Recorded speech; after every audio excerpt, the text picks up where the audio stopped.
સૌપ્રથમ આપણે આજુબાજુના જે 5 મંદિર છે એટલે અમે સાહેબે એને નામ આપેલું છે પંચમુખી મંડળ। તો આપણે બધા મંદિરોના જે મૂળ નાયક ભગવાન છે તેની ભક્તિ કરીશું। ત્યારબાદ આપણે જીનવાણી જે અહીંયા શ્રુત મંદિર ભવ્ય શ્રુત મંદિરની રચના થઈ છે।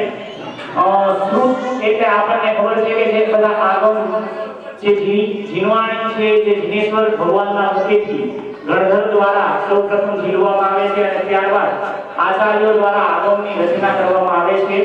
એવા આગમો અહીંયા કદાચ ભારતભરમાં એવું પહેલીવાર હશે કે એક જ જગ્યા પર આટલા બધા આગમો વિરાજમાન થતા હશે। તો એ જીનવાણીની આપણે ભક્તિ કરીશું। ત્યારબાદ શાંતિના જીના લઈને 70 વર્ષ પૂરા થયા છે।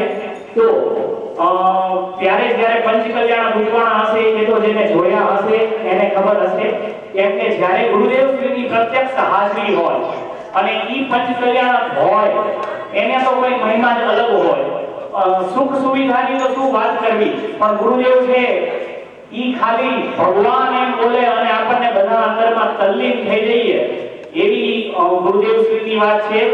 પૂજ્ય માતાજીનું અહીં ઘણા જ નજીકમાં જન્મધામ છે। તો આવી બધી પાવન ભૂમિ છે। અહીંયાથી ઘણા બધા જ્ઞાની ધર્માત્મા પણ થયેલા છે। મહાવીર સ્વામી ભગવાનનું સમોસરણ પણ અહીંયા વર્ધમાનપુરીમાં આપણે આવેલું છે।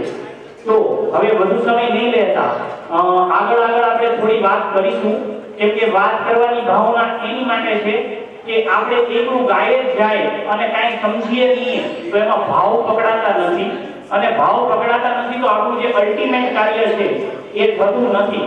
તો બધાએ શબ્દ પકડવા રિધમ કાંઈ પણ ચાલે રિધમમાં તલ્લીન ના થવું।